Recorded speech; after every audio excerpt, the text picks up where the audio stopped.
Oh, finally it's over. It felt so long. Let's just go home. Now that Samuel, Daniel, and Kingston are gone, I don't have to take care of you anymore, right? Right after her son Kingston's funeral, my daughter-in-law Elise blurted out these unbelievable words. What was she thinking when she said something like that? In the midst of mourning their father, how could she say such a thing to the twins Samuel and Daniel? You are the only parent these kids have left. Think carefully about what you're doing. Huh? I'm going to remarry a handsome doctor. The old woman can raise the twins. See you. While I was still in shock, Elise said those selfish words and briskly walked away. Both the attendees and I were dumbfounded by the sudden turn of events. Fine. After Elise left, I quietly muttered, I'll take responsibility for Samuel and Daniel. After the chaotic funeral, I finally got home and sank into bed with a deep sigh. I had never felt a day so long and exhausting. My eyes closed naturally. He he he he. He he he he. At 2 a.m., I was awakened by eerie laughter coming from the next room. I opened the door to see two faces illuminated by the pale light of the computer screen in the darkness. There were Samuel and Daniel, who should have been mourning, laughing at something on the computer. I am Miranda. Since I lost my beloved husband 3 years ago, I have been living alone in this house. The only joy in my life now is when my adorable grandchildren come to visit me. Today is a special day because my grandsons Samuel and Daniel are coming over to play, so I have been restless since morning. Even after finishing preparing lunch, I couldn't shake the feeling that something was missing and kept walking around the house. Oh. The camera. The grandkids, who had just started elementary school recently, said they would show me their new uniforms. To capture their shining moments, I started rummaging around for the camera. Found it. Now I'm all set. Just as I breathed a sigh of relief, I heard the sound of a car engine stopping in front of the house. Grandma! Hello! I heard cheerful voices coming from the entrance. Yes, welcome. As I ran to the entrance, I saw Samuel and Daniel standing there with brand new backpacks and spotless uniforms. Behind them were my son Kingston and my daughter-in-law Elise. Mom, we're back.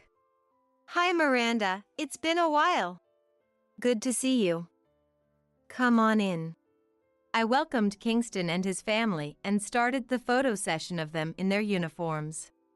Seeing my grandkids with backpacks that were almost bigger than them made my heart swell with affection. It was hard to tell whether they were carrying the backpacks or the backpacks were carrying them. Grandma, guess what? Daniel and I are in different classes. I have a male teacher and Samuel has a female teacher. Yes, my grandkids are twins.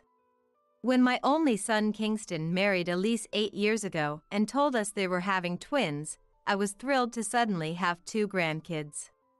However, when Kingston first told me about Elise, I was honestly surprised. Kingston, being gentle and serious, had always been quiet and reserved during his school years, so I never imagined he would choose someone as striking and poised as a model. Thanks to that, the twins were born with clear and attractive features. They might be considered quite good-looking. Elise seemed keen to take advantage of their looks, enrolling Samuel and Daniel in dance schools and having them audition, doing everything she could to get them into the entertainment industry. When they first started kindergarten, Samuel and Daniel didn't understand much and just went along with the dance classes and auditions they were taken to. While wondering how they were doing these days, I was in the kitchen preparing a meal with Kingston. When Elise went to the car to get something she had forgotten, Kingston started speaking secretly. Mom, actually. It seemed to be about Samuel and Daniel.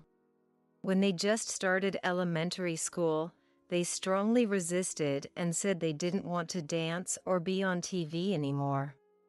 For a while, their relationship with Elise wasn't good. Apparently, when Samuel and Daniel started elementary school, they clearly expressed their opinions to Kingston and Elise. It seems that, like Kingston, both of them were not comfortable with being in the spotlight.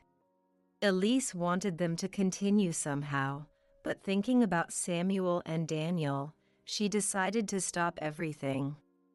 Thanks to that, we almost had a tense atmosphere between us. Now, it's fine though. Just when I was worried about their recent situation and couldn't ask, Kingston confided in me so that Elise and the grandchildren wouldn't hear.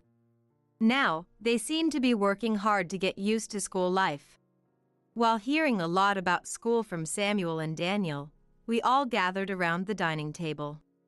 I was worried about their reserved personalities, but I was relieved to see that they were enjoying school. After talking for a while and filling our stomachs, seeing Samuel and Daniel leave with big smiles made me feel happy.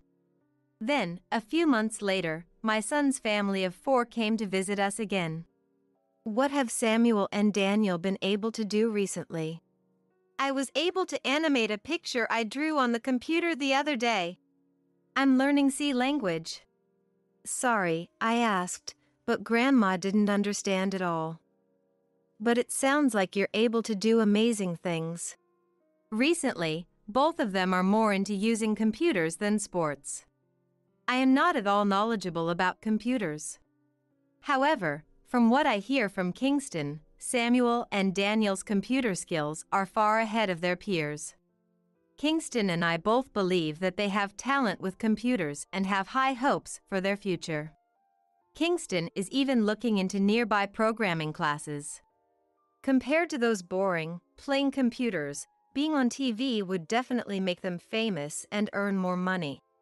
Elise didn't seem to think much of their interest in computers. Maybe she still hadn't given up on getting them into show business. Why not let the kids do what they like? Kingston said, calming Elise. I believe the greatest happiness is for my grandchildren to do what they love and grow up free and peacefully. I thought while nodding. Time passed, and Samuel and Daniel became 6th graders. They were still deeply immersed in their beloved computers and had completed all the lessons in the programming class a few years ago, graduating from the class. Recently, Kingston has been on business trips often, leaving home frequently. Because of Elise's work schedule, Samuel and Daniel often come to my house to play. Dad's never home, so it's boring because we can't go out. He promised to take us camping next holiday, but will he really take us? Dad is busy with work. He must be holding back from wanting to play with Samuel and Daniel, so let's support him. Samuel and Daniel seem a bit dissatisfied that they don't get to spend much time together because of Kingston's busy work schedule. Kingston had previously talked excitedly about being entrusted with a major project that the company was staking its future on. That project is finally starting, and he is working hard with his colleagues. That being said, recently, not only during the day but also overnight, I've been looking after Samuel and Daniel. At first, I welcomed them gladly, thinking it would be a nice break for Elise, who is juggling work and raising kids mostly by herself. However, now Elise is staying out every time Kingston is on a business trip. I love spending time with my grandkids more than anything, but it feels like it's happening quite often. Even though they are 6th graders and shouldn't require that much attention, I wonder if Elise finds it challenging. Miranda, I'm sorry, but can you take care of them today as well? Elise quickly left after dropping them off. Samuel and Daniel were staying over again today. Oh no. I forgot my cold medicine. So you're feeling a bit under the weather, huh? That's a problem. Elise just left, so let's call her and ask her to bring it. I dialed Elise's number. It rang several times, but she didn't pick up. Finally, the automated voice said, The number you have dialed is either turned off or out of the service area. Elise didn't answer the phone. Elise didn't answer. What should we do about your medicine? I hope you don't get worse. Oh, Mom, she turns off her phone for important meetings. Samuel's words made me question. What? So during important meetings, you can't reach her at all? Yeah, whenever we call, it doesn't go through. But my cold isn't that bad, Grandma. I'll be fine. Compared to my worry, the kids seemed unfazed. Even if she has important meetings, what would happen if there was an emergency involving the kids? They've been safe so far, but isn't this bordering on neglect? I felt sorry for Samuel and Daniel, who seemed neglected by their mom, and a bit of resentment began to grow. The next evening, when Elise came to pick them up, I asked her, Elise, Daniel forgot his medicine, so I called you shortly after you left, but was it difficult to answer the phone? Oh, sorry about that. I turned off my phone, didn't the kids tell you? Elise replied nonchalantly, as if it was the most natural thing. I see, but there might be emergencies, so maybe you should keep your phone on. I didn't have the energy to scold Elise any further and didn't say anything more. Even after that, Samuel and Daniel came to stay a few more times. Every time I had a reason to call Elise, she never answered. One afternoon, I got a call. An unknown number.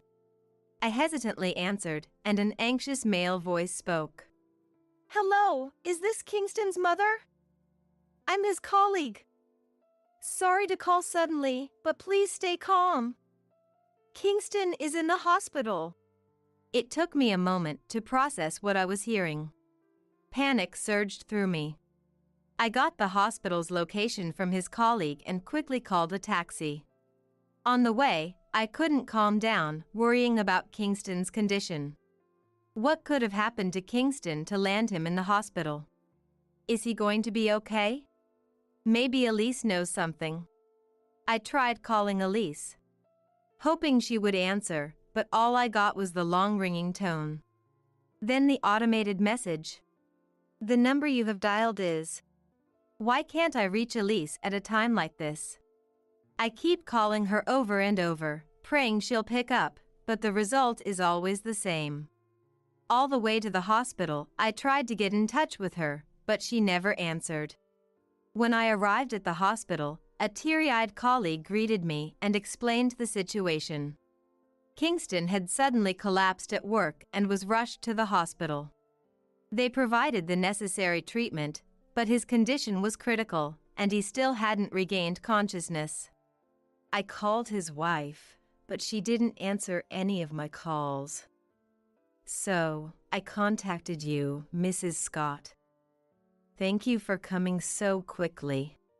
Elise hadn't answered the phone after all. It seems Kingston had been suffering from insomnia lately and looked unwell, and his coworkers had been worried about him.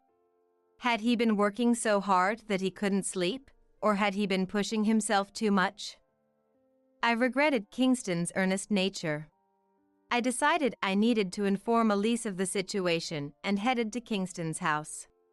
Worried about Kingston's condition, I reluctantly left the hospital. When I arrived at Kingston's house, I found Samuel and Daniel home from school and waiting alone. Grandma, what's going on? You're home already. Hasn't Elise come back yet? No, not yet. Are you going to wait here? I wondered how I should tell Samuel and Daniel about Kingston. Was it even my place to say anything? I decided to wait until Elise came back so I could explain everything to all three of them together. After a while, Elise came home. Elise! Have you checked your mobile phone? I've been calling you a lot. Elise rummaged through her bag and took out her mobile phone. Miranda, what's going on all of a sudden? Oh, you're right. I have a lot of missed calls. Did something happen? Feeling frustrated by Elise's attitude, I took a deep breath and began to speak. Elise, Samuel, Daniel, please listen calmly. Kingston collapsed at work today and is now in the hospital. The doctors have done everything they can, but he still hasn't regained consciousness. Samuel and Daniel seemed frozen with shock, their faces filled with confusion. Meanwhile, Elise just said, "What?" without any change in her expression, still fiddling with her mobile phone. I had expected her to be more shocked and worried, but her reaction was completely different from what I had imagined, and I was taken aback. My bewilderment was lost on Elise, who was engrossed in her mobile phone. And so, the days went by. My prayers for Kingston to wake up went unanswered, and he never regained consciousness. The doctor told us there was no hope of him waking up, and we had to prepare for the worst. A few days later, Kingston's funeral was held. Samuel and Daniel were silent, their heads down, crying the entire time. Even though they're trying to be strong, they're still only in 6th grade. Having lost their beloved dad, they must be drowning in grief. All I could do was stay close to them and gently rub their backs.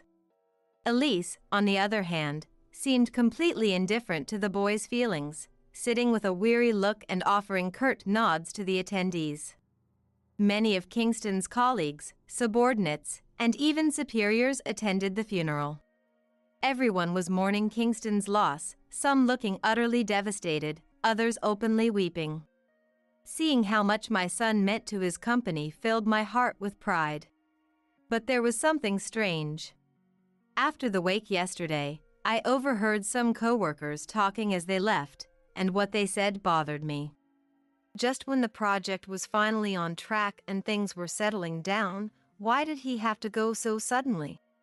He hadn't had any overtime lately, but he did look really worn out. He said he couldn't sleep. What was bothering him so much?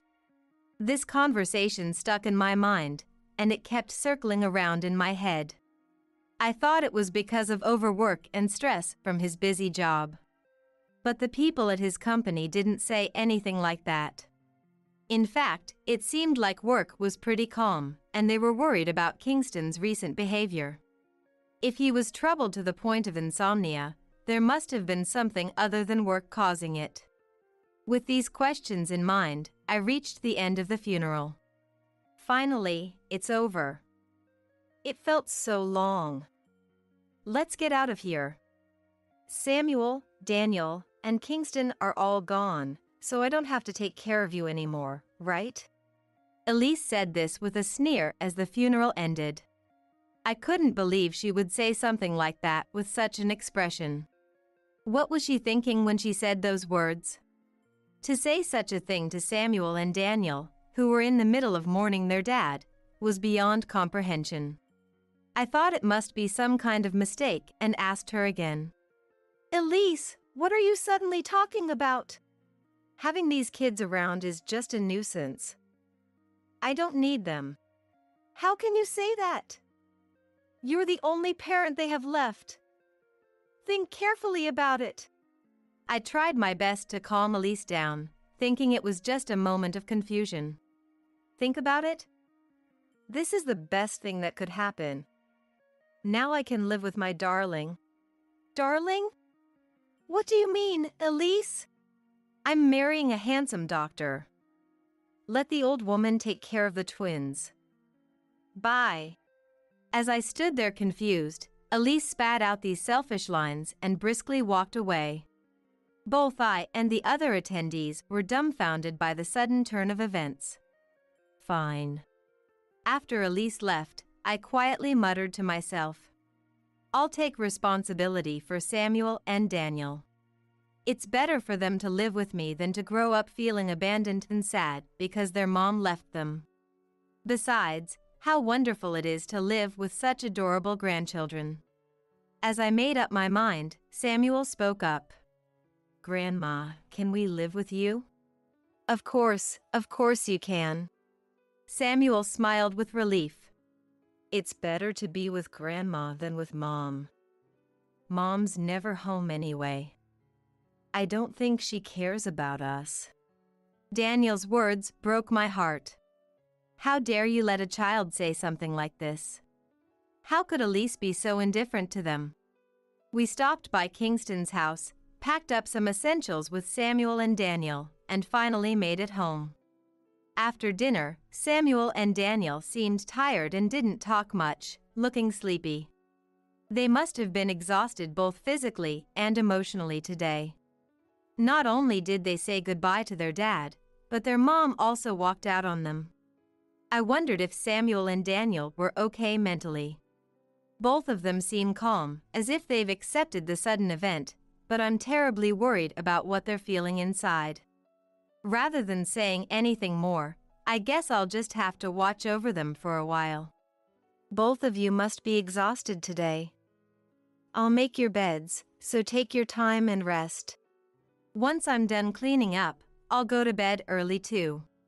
While I was doing the chores, Samuel and Daniel were no longer in the living room. They must have taken their showers and gone back to their rooms. I finally got into bed and let out a big sigh. Suddenly, today's events flashed before my eyes like a slideshow of memories. Is Elise really planning to give up the children? It was late at night, but I wanted to confirm my feelings once more, so I called Elise. The number you have dialed. I hoped she would answer, but the familiar automated message played. I haven't felt a day drag on this long in a while. I was utterly exhausted. My eyes naturally started to close. He he he he. He he he he. At 2 a.m., I woke up to the sound of laughter coming from the next room. I thought it might be my imagination, but the laughter continued. Samuel and Daniel were supposed to be sleeping in the next room. Thinking they should be asleep, I decided to quietly check on them. When I opened the door, there were two faces illuminated by the blue glow of a screen in the darkness. Samuel and Daniel, who I thought were asleep, were watching something on the computer and laughing. What are you doing up so late? Oh, Grandma. Did we wake you? Sorry. Yeah, Grandma, come take a look at this. Following their lead, I peeked at the computer screen. Elise? Darling? Whose messages are these? Could it be? Yeah, that's right. These are messages between Mom and her partner. Displayed on the computer screen was a message history between Elise and who seemed to be her partner. Grandma, you probably have the same notifications on your phone right now. So, I went to get my phone and check. Sure enough, there were notifications. When I opened them, I saw the same message history as on the computer screen. How did you do this? Was it you too? Samuel and Daniel answered proudly. Yeah, we did it. By now, everyone in Mom's contacts should have received the images. What? What do you mean? I asked them to explain the situation because I couldn't understand. I think Dad collapsed because of Mom.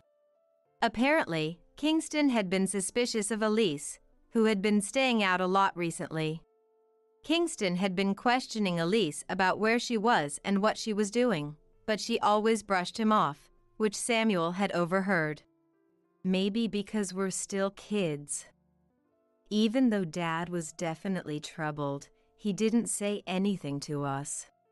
Kingston had been worried about Elise's frequent absences and the fact that she always left the kids with me. Sometimes when I was sleeping with Dad, I would wake up to hear him groaning in pain. He probably couldn't sleep well because he was so distressed. Somehow, the kids had sensed Dad's stress and his inability to sleep. But the old men at the funeral kept saying it was because he was overworked. It was definitely Mom's fault. Samuel said this with a bitter expression. You wouldn't believe what a child says, so I couldn't tell you at the funeral that it was Mom's fault. So, I decided to show everyone the evidence after the funeral, and I used Mom's cell phone to program it. No matter how much they pleaded about Dad's collapse, the adults wouldn't believe them. Moreover, whenever they tried to talk about it, Elise would stop them. It was surprising that they would expose it this way, even though they were good with computers. They spoke with such a clear and refreshed expression that it made me feel a sense of admiration. Still, it was curious how they managed to manipulate Elise's cell phone when they weren't home much. So, I asked. Mom is bad with cell phones and computers. So, we did all the settings for her. That's when we memorized all the passwords. We also looked at the messages and found out who Mom was always with. When she was with Darling, she would always turn off her phone. So, we made it so that information would be sent when she turned it off. So now that the pictures are being sent, it means the phone is off. Look, all the evidence we prepared is being sent. I checked the notifications on my cell phone. The kids are going to Grandma's, so I'll be with you, Darling, today and tomorrow too. You Darling is handsome and competent, but my husband on other hand, despite working seriously, his salary is low. It's incomparable. I'll fabricate Kingston's affair, and if I can get a divorce, I'll get plenty of alimony from the divorce court. There was an overwhelming amount of shocking information. As I went through the notifications, there was also talk about Samuel and Daniel. I gave birth to them handsome, thinking they could earn money, but neither wants to enter the entertainment industry, and they don't have the guts to continue. It's really unbelievable. I spent a lot of money on dance lessons and auditions, but it was all wasted. They're so ungrateful. What kind of mom says that? She forced her children to do things for her own ego and then calls them ungrateful. I truly felt sorry for these kids. And Elise, who seemed so poised and composed, was this foul-mouthed and spiteful. I thought her bad language at the funeral was due to high emotions, but this was her true self. Did Kingston know this about her, or was he deceived? I was very shocked to learn about Elise's true nature. Contrary to my shock, Samuel and Daniel seemed somewhat relieved. By now, the relatives and Mom's friends must be shocked. Later, Elise's mom called me. I am truly sorry for what Elise did. I can't apologize enough. She apologized repeatedly, sounding very remorseful. Since it was something that couldn't be undone, I accepted the apology and asked about Elise's condition. According to Elise's mom, after the exposure that day, Elise was cut off by her relatives and friends. Therefore, she doesn't know where Elise is or what she is doing now. I couldn't help but agree that this was the likely outcome. Honestly, there were days when I worried whether it was the right decision to suddenly take in Samuel and Daniel. But I felt relieved that we severed ties early enough before their lives were further disrupted. I believe they can live happily without being involved with Elise. And rumor has it that her affair partner, who was so keen on remarrying, also abandoned her after realizing her rotten nature. But that wasn't all. Because evidence of the affair spread among her friends, one of them identified the affair partner and investigated further. It turned out that the affair partner also had a habit of cheating and was involved with multiple women. Elise was just one of them. Furthermore, the claim of being a doctor was also a lie. In reality, he was just an ordinary employee at a small company. There were many other misdeeds that were uncovered, leading to a great deal of trouble for him. A few days later, I received a call from Kingston's company. They informed me that Kingston's death would be considered a work-related incident and compensation would be provided. I knew that Kingston's death wasn't caused by his job. The idea of it being labeled as a work-related incident and receiving compensation made me feel extremely guilty. I couldn't just sit and wait to receive the compensation, so I decided to speak to Kingston's supervisor. I apologize for the trouble caused by Kingston's situation. The truth is, Kingston collapsed not because of work, but due to the stress from his daughter-in-law. I explained the whole situation to him. The supervisor looked shocked as he listened. But then his expression turned serious. No matter the reason, we want you to accept the compensation.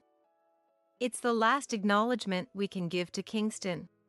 Kingston had been close to completing a significant project, which ended up being a huge success. His contributions were immense, and without his efforts, the project wouldn't have succeeded. This project was a turning point for the company's growth, and they were very grateful to Kingston, regretting not being able to express their gratitude directly. I was deeply moved by how highly they valued Kingston. Kingston's hard work and dedication hadn't been in vain. If only I could tell Kingston directly that the project was successful and that the company thrived because of him. But that wasn't possible. Hoping that Kingston would find some peace in heaven, I decided to accept the compensation. The compensation was more than enough to support Samuel and Daniel's education in the coming years. As Kingston had wished during his life, I wanted the two of them to grow up freely and peacefully, pursuing their interests. One day, they would both have dreams of their own. I didn't want them to give up on their dreams just because they were living with me after losing their parents. To provide them with various opportunities when the time came, I planned to save this money carefully. With a strong determination to raise these two boys to be individuals who could contribute to society like Kingston, I made up my mind. From now on, the three of us would cherish Kingston's memory and live happily together. When our son, Mike, suddenly vanished, my husband, Tom, didn't offer me any comfort. Not shedding a single tear at Mike's final farewell. He stared at Mike's portrait, grumbling. "He's always been in my way. Because of him, I had no need for Tom, who glared with such resentment. Clutched in my shaking hands was Mike's suicide note. Now, it's my turn to take revenge on Tom in Mike's place. My name is Mary, a 53-year-old part-time working housewife. Tom and I were high school classmates. Attracted to each other not for standing out but for being just ordinary. After graduation, Tom moved to Boston for college, and I found employment as a secretary at a small local architectural firm. Long-distance relationships don't last. Airfare's too expensive. It's your fault for not going to college, Mary. I was constantly blamed, and as work got busier, it didn't even take us a year to part ways. Why did we end up marrying, you ask? It was because I bumped into Tom again after he graduated and found a job in Boston. I felt secure in Tom's unchanged simplicity. In hindsight, maybe I was just rushing to marry before turning 30. He was still the miserly type, quick to blame others for anything. It was an odd fate that brought us together as husband and wife, but having been blessed with a son and a daughter, I guess it was worth it. Then, a joyful event took place in our household. Our son, Mike, who had just turned 23, brought home a charming young woman. "Mom, I'm bringing someone over this Sunday. It's someone Dad knows." "What?" I was surprised when I got the call. I hadn't expected him to bring his fiancée. That's because Mike has been shy and reserved since he was young, not the type to actively approach women. "I always thought Mike was handsome and popular with the ladies." But our daughter Anne, who is 2 years his senior, seemed to have seen through him, blessing Mike's engagement. On the other hand, both Tom and I were anxious that morning. "Mike said on the phone that it's someone you know too, Tom." "What? What did he say the name was?" Tom asked back awkwardly. "I didn't ask that far. We were to be introduced at the engagement announcement today. I didn't know either. Maybe it's the grocery store cashier Tom always goes to at night, or perhaps someone from his workplace." Thinking lightly of it at that moment might have been a mistake. I was over the moon about Mike bringing a woman home for the first time. If only I had noticed the unease in Tom's darting eyes. Linda here. Mike and I met through a friend. Pleased to meet you. Linda. How adorable. Mike's really outdone himself. I replied to Linda's brisk introduction. Between you and me, I secretly thought Mike was too good for her. Mike followed in Tom's footsteps, attending a university in the city, then returning home to work for a food manufacturer. I was disappointed when he decided to rent an apartment close to his workplace. But when he handed me a spare key, asking me to come over and make my favorite dishes, I couldn't have been happier. My Mike always treating me with such care. As a parent, I couldn't help but feel Linda, with her flashy appearance, didn't quite match up to my upstanding son, Mike. Ah, Linda. I think I remember meeting her at a restaurant we went to for a business dinner. Tom, scratching the back of his head, seemed to recall meeting her after hearing the introduction. As the sales department manager, Tom often used that restaurant for entertaining clients, and it seems Linda remembered him as a regular. Tom, a man who could be anyone in middle age. I figure Linda probably only remembered him by the title on his business card. So, that's how you knew Dad. Linda's beautiful, isn't she? I always think she's too good for me. Not at all. I love your face, Mike. Linda, intertwining her arm with Mike's as she blushed, made me wonder when I raised a son to be so openly affectionate with women. Well, he was never immune to women's charms. Getting married at 23. Mike's decision to marry in his second year of working felt a bit early, but if they were happy, I wholeheartedly wanted to bless their union. I would come to regret not noticing the flames of jealousy in Tom's eyes at that time. 6 months after the wedding went off without a hitch. I thought I could breathe a sigh of relief, only to find myself overwhelmed with chores while still working part-time. Despite initially planning to rent an apartment and live alone, Mike changed his mind during their honeymoon, wishing to live with us. Does Linda agree with moving in? Of course. Linda lost her mom when she was young and wants to learn a lot from you, Mom. Thank you. I hesitated to welcome Mike and his bride into our 20-year-old home, but it was Mike's wish. I couldn't complain about becoming busier. I've missed living with you, but feel free to use my room too. Our daughter, just having graduated from junior college, offered her help for Mike and his new wife by renting an apartment nearby. After discussing with Tom, we remodeled the kitchen, bathroom, and toilet to make them more comfortable for the newlyweds. Mom, thank you. It's like brand new. You did all this remodeling for me and Linda. On moving day, Mike, bright-eyed as he carried in boxes, said, "The new bed is a wedding gift from Tom."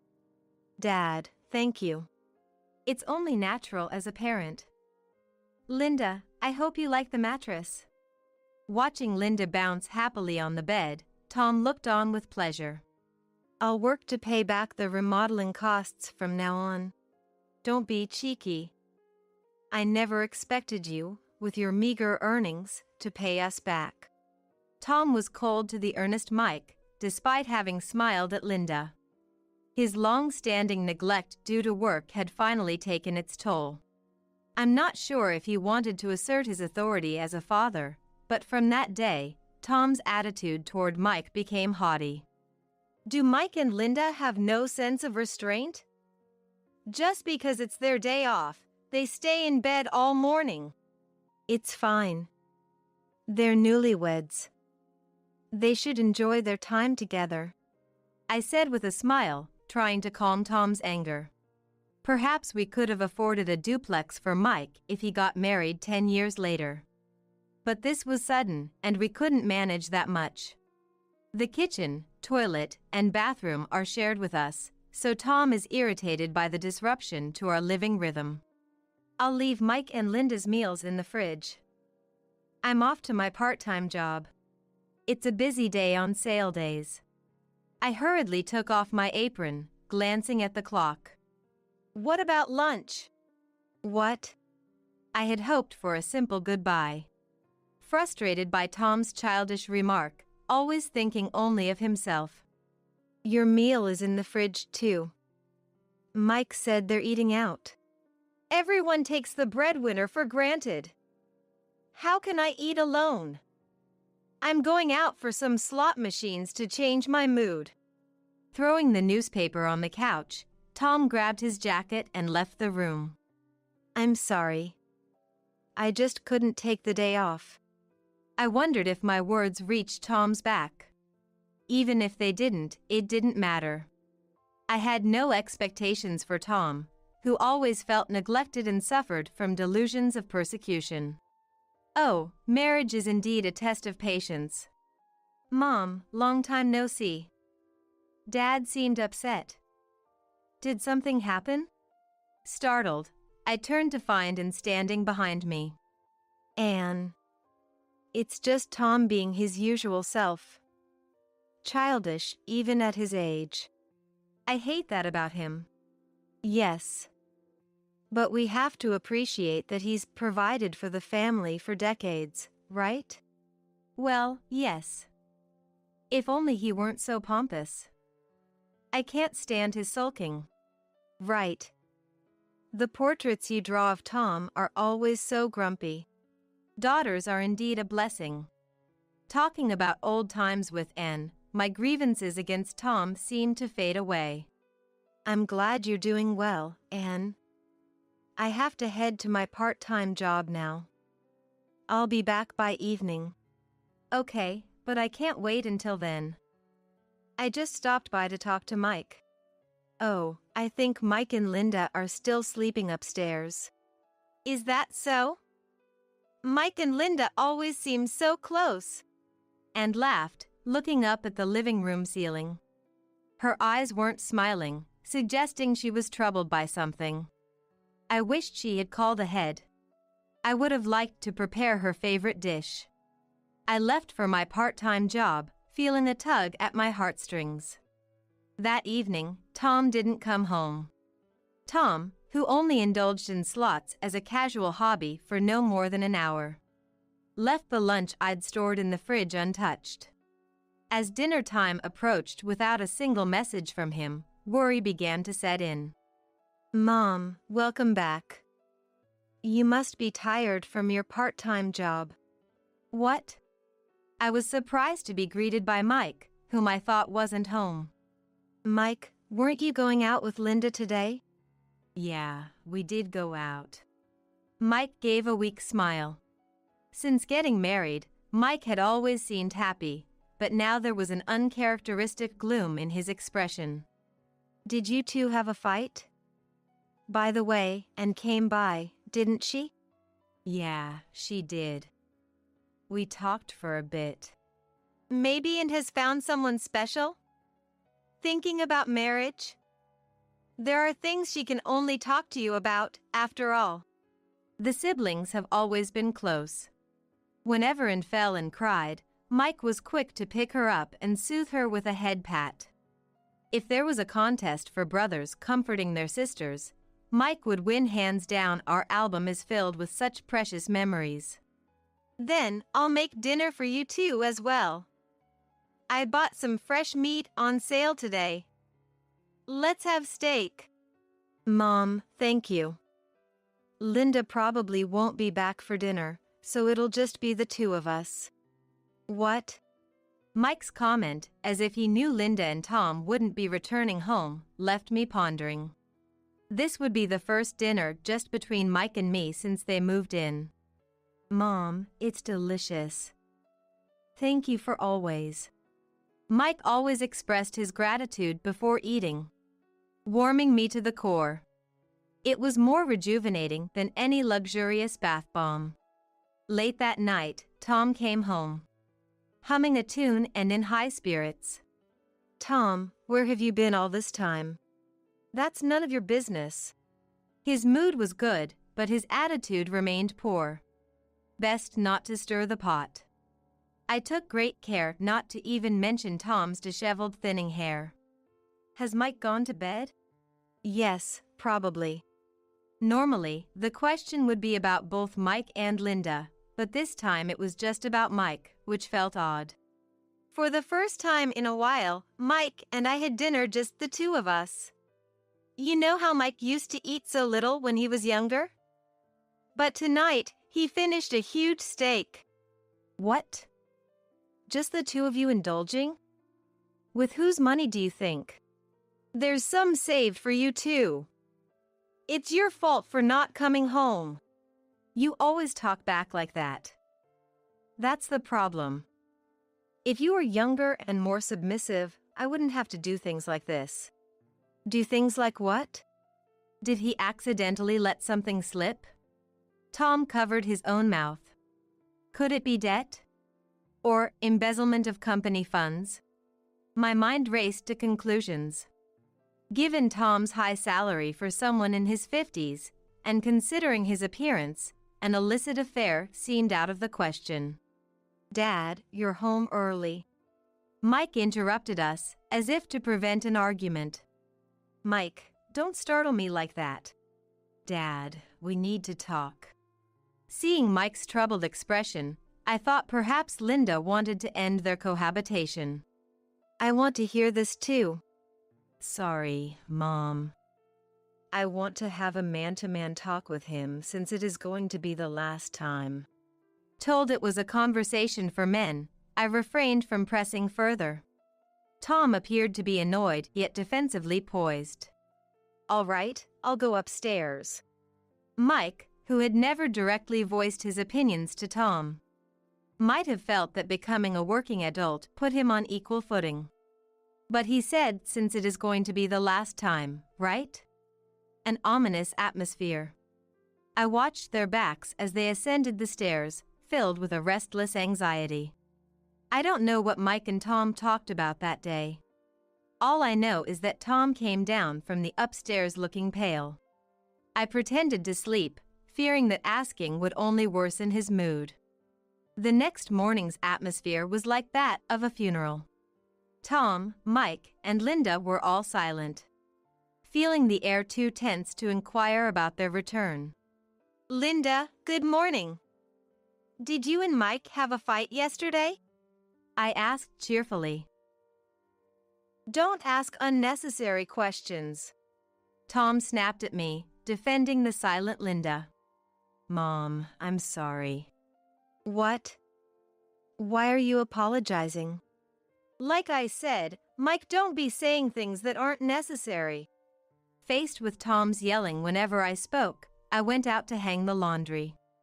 Little did I know that these would be Mike's last words to me.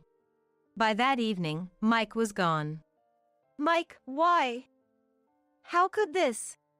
I was informed by the police and rushed to the hospital where Mike was being kept. Feeling like I was in a dream. It felt like watching a TV drama. I couldn't stop shaking the entire taxi ride. I tried calling Tom and Linda's smartphones several times on my way to the hospital, but couldn't get through to either. When I called Tom's company, I was told he had taken 3 days of paid leave. The news was shocking, and I felt a mix of anger, panic, and nausea. Mom, why? What happened to Mike? And was already at the hospital when I arrived. Seeing me, she ran over with tears in her eyes. I don't understand what's going on. I can't reach Tom or Linda. Unforgivable. What? I hugged and who was trembling with rage, as we braced ourselves so we wouldn't faint and faced the changed Mike. We did everything we could. I'm sorry. According to the doctor, Mike had suddenly darted into the street and was hit by a car that couldn't avoid him. The driver was still being questioned by the police, but it was suggested that Mike might have run out to save a kitten on the road. There's not a single scratch on his face. Mike! Mike! And I cried out, our voices filling the room, desperately praying it was all just a dream. After confirming it was Mike, there was no time to grieve. I was swamped with hospital paperwork, arranging the funeral, and contacting Mike's employer. I called Linda and Tom hundreds of times throughout the day, but their smartphones were unreachable. I nearly fainted several times. With the help of Anne and my parents, I somehow managed to make it through the funeral arrangements. What the hell is he doing? My father's anger finally erupted. Linda's father, who should have been the chief mourner, was also desperately looking for Linda but lamented that he couldn't reach her. When I called his company, they said he'd taken 3 days of paid leave. Maybe he's blocking my calls because he recognizes my number. In a time like this, who goes off to play? Fine. I'll call him. With that, my father called Tom. It seems Tom couldn't ignore the call from my father.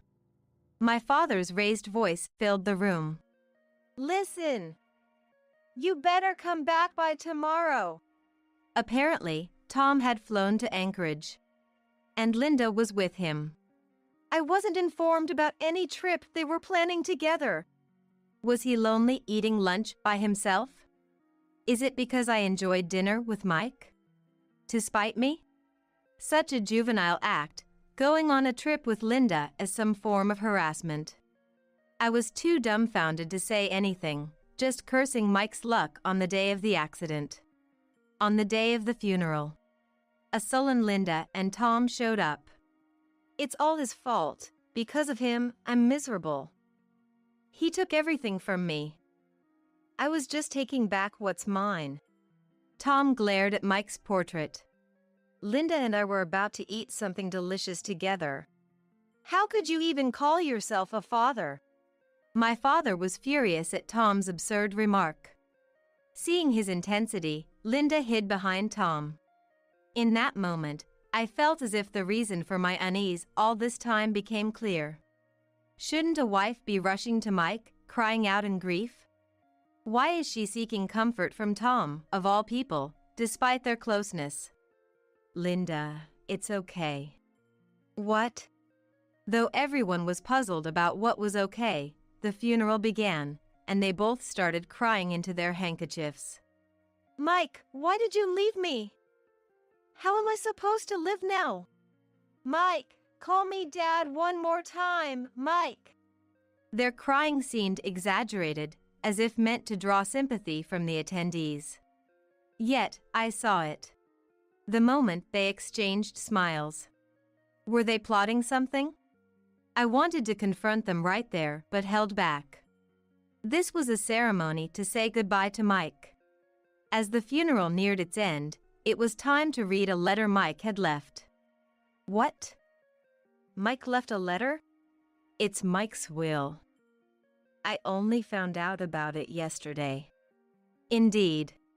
The letter had been mailed to and by Mike. And hadn't opened it, saying it was addressed to me. I read the letter immediately upon receiving it, feeling nearly mad with anger. What does it say? Don't rush me. I'm about to share Mike's last thoughts carefully. Anger trembled in my hands as I held Mike's suicide note. Now, in Mike's place, it's my turn to take revenge on Tom. I resolved to read the letter myself, standing in front of the microphone. The first half of the letter might be tear-inducing, but it contains the evidence of Mike's 23 years of life. Supported by Anne, I took a deep breath and began reading. It started with words of gratitude for Mike's cherished friends, grandparents, mentors, bosses, and colleagues. Then, it moved to express appreciation to his beloved sister and, promising to watch over her. For me, there were words of thanks for giving birth to him, and apologies for causing worry. It's okay for parents to worry. You don't have to apologize. I wished I could go back to that moment and hug him with all my might, recalling Mike's last words. Sobs could be heard from the attendees. At the same time, murmurs of confusion spread. There were no words for his father and wife. and questions arose about the existence of a suicide note after an accidental death. Could it be that Mike? My mother began to voice everyone's suspicions. Perhaps he had taken his own life. Honestly, I didn't know. What a failure of a mother I am for speaking so lightly. Holding back tears, I bit my lip and continued reading the letter. Dad, thank you for taking care of me for 23 years. Tom's face, previously scowling at Mike's portrait, suddenly softened. Perhaps wanting to appear as a good father in front of the relatives. But I wasn't buying it. I heard about you and Linda. I tried to put it behind me since it happened before I knew Linda, but I was shocked to learn it continued. The attendees, expecting more words of gratitude, began to murmur. As their gaze shifted to Tom and Linda. Linda, sensing something, went pale. Now I understand why Linda had said she wanted to live with my family during our honeymoon. Perhaps sweating. Linda clutched her handkerchief and began to tremble. The large bed Dad gifted us was for Linda and... Please stop! Stop reading the letter! Linda attempted to snatch the letter from my hands. But her father grabbed her. Shame on you! I didn't raise you to be like this! He shouted, holding Linda by the neck as she wailed. A relationship between me and Linda? Where's the proof? There are plenty of homes where the daughter-in-law and father-in-law go out together. Tom's denial, whether stubborn or foolish, was loud. The proof is with me. A friend from my junior college told me about Dad and Linda's affair. What? The world is small. It turns out, Dad's frequented restaurant for entertaining was where Linda worked, owned by my friend's family. She even introduced Mike to Linda. What? Dad and Linda weren't just eating there, they were kissing. What? That's ridiculous. I debated whether to tell Mike. If I knew it would come to this, I wish I hadn't. And became tearful. Even without Anne's confession, it was only a matter of time before Mike discovered their affair. I resolved to read this part of the letter. Anne told me, but I had already realized. And don't blame yourself. Could you avenge me in my place? I want this exposed to everyone. And collapsed upon hearing this. The worst. Scumbag! Inhuman. Voices condemning Tom filled the room, and Tom himself slumped to the ground. I continued reading Mike's letter as if delivering the final blow. I no longer recognize the Dad I knew. I'm grateful for being sent to college, but I cannot call someone who has strayed so far from humanity my parent. The only parent I love is Mom. Dad, Linda, the sin of hurting my dear Mom and aunt is grave. Please leave our home immediately. Mom, I'm sorry for being such a son. I wanted to eat more of your cooking. Mom, I'm sorry. Thank you. My face was soaked with tears as I finished reading. Mike, my dear Mike. My first child. The gentle big brother. My treasure. Even though he must have been suffering the most, he was still worried about me and Anne. I will never forgive you both. I yelled at Tom and Linda with all the strength I could muster. After the funeral, I divorced Tom. I was just jealous. He was better looking, smarter, and he even married Linda, whom I loved. It's all because of Mike that I... He kept grumbling, but he went silent after I demanded a hefty compensation. I didn't need such a childish husband. Mike was the one who severed that tie. I kicked Tom out of the house. Big bed included. I didn't need that thing. As for Linda, after she went crying back to her parents, I disown you, her father sternly told her. She had no choice but to rent an apartment, too ashamed to step outside. But she'll have to work to live. spending her life in fear of others' judgments.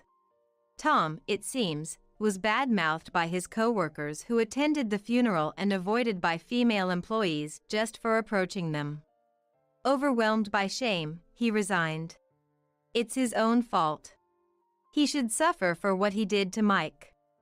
And I started a new life. And came back home, saying it was hard to live alone on a part-time salary. I want to live with Mom after graduating.